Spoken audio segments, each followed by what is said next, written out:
Your eyes betray you. Every flicker of fear, every spark of desire, every lie written right there on your face. For most of history, you had no way to hide them. The sun, though, had a different problem. Ice fields that blinded you. High-altitude glare that burned your eyes raw after just an hour outside. The Inuit people of the Arctic had lived with that reality for thousands of years.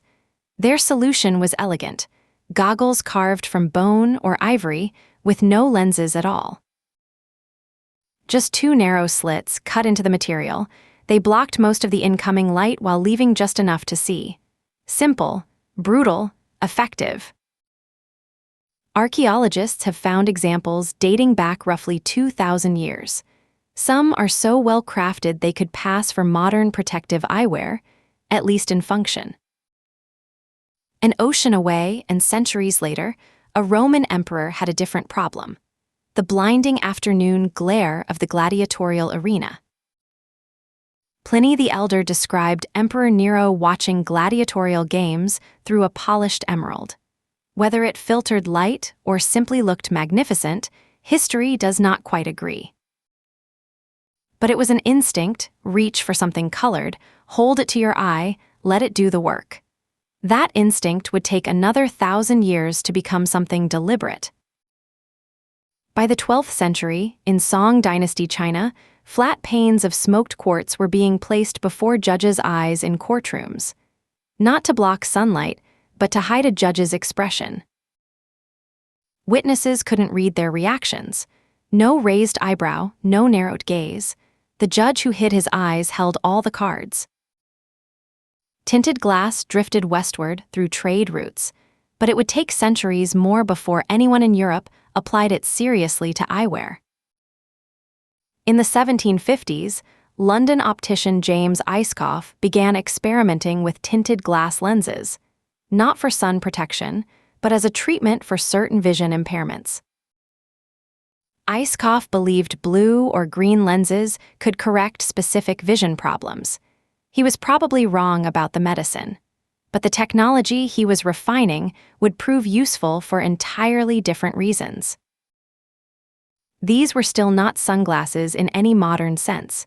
They were medical devices, prescribed, specialized, and definitively not fashionable. Fast forward to 1929.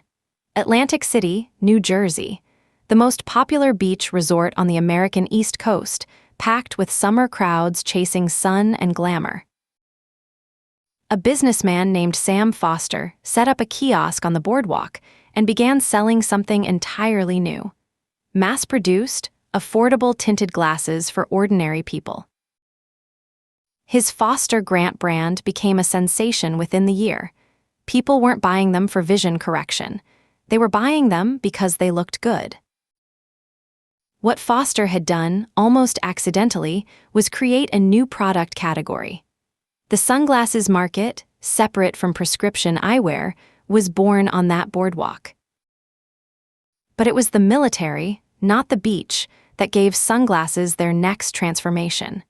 In the 1930s, Army Air Corps pilots were flying at altitudes where glare wasn't uncomfortable, it was deadly. The Army turned to Bausch and Lomb, already famous for precision optical instruments, and asked them to engineer a lens that could protect pilots from high-altitude ultraviolet radiation. By 1936, they had a prototype: dark green lenses, chosen because green absorbs harmful wavelengths without distorting color, in a teardrop frame built to fit under a flight helmet. The name they gave it was Ray-Ban, as in banning rays, compact, confident, and exactly right. When the United States entered the Second World War, Ray-Ban aviators became standard issue for pilots across multiple branches. Millions of men were handed a pair before they ever got near a cockpit. Something unexpected happened. Photographs of American commanders, MacArthur wading ashore in the Pacific, pilots climbing from cockpits in Europe, showed these men wearing Ray-Bans with an unmistakable air of authority. General MacArthur's return to the Philippines in 1944 became one of the most reproduced photographs of the war. The sunglasses were part of the image, part of the power. When the war ended, millions of young Americans brought the habit home. Surplus military sunglasses flooded the civilian market. Suddenly, everyone could dress like a general. Costume designers began putting sunglasses on their biggest stars, and through the 1950s and 60s, the transformation from military tool to cultural icon accelerated fast. Audrey Hepburn wore oversized dark frames in Breakfast at Tiffany's. James Dean made them look dangerous. Marilyn Monroe made cat eyes look like armor. Sunglasses, it turned out, constructed a persona. There was a psychological logic to it. The person in sunglasses holds an advantage, you can see them, but they can study you. A small, wearable power move.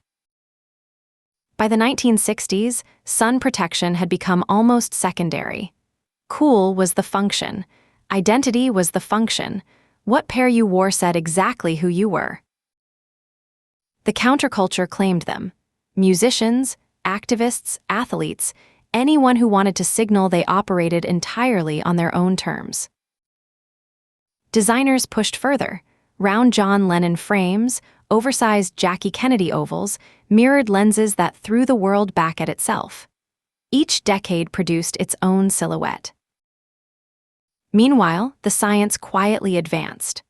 Polarized lenses, which cut glare by filtering horizontally reflected light, were pioneered by Edwin Land in the 1930s and slowly entered the consumer market. By the 1980s, ultraviolet protection had become a marketing centerpiece. For the first time since Foster's Boardwalk kiosk, there was a genuine health argument behind buying a pair. The growing conversation about ozone depletion gave sunglasses new medical urgency. Ophthalmologists began recommending UV-blocking lenses to patients. The medical device had returned, wearing a far more stylish frame. Modern sunglass lenses start as optical glass or polycarbonate, ground to precise curves, then coated with UV-absorbing films. Polarized pairs add a microscopic filter layer that blocks horizontal glare at the molecular level. Today, the global sunglasses market is worth billions of dollars, an astonishing figure for an object that is, at its core, just a lens in a frame.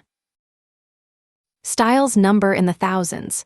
The price runs from $1 at a gas station racked to several thousand for a luxury designer pair. The function is essentially identical. The meaning is everything.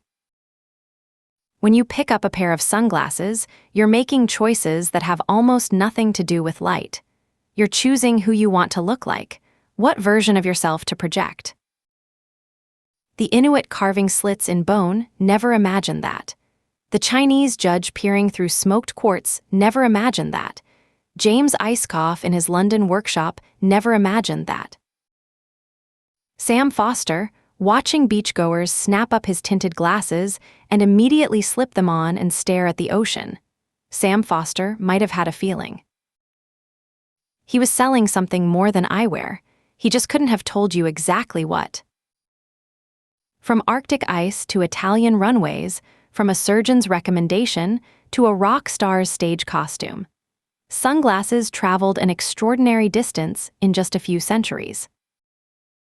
Every object that becomes iconic solves a problem bigger than anyone expected. Sunglasses solved light, but the real problem they solved was self-presentation.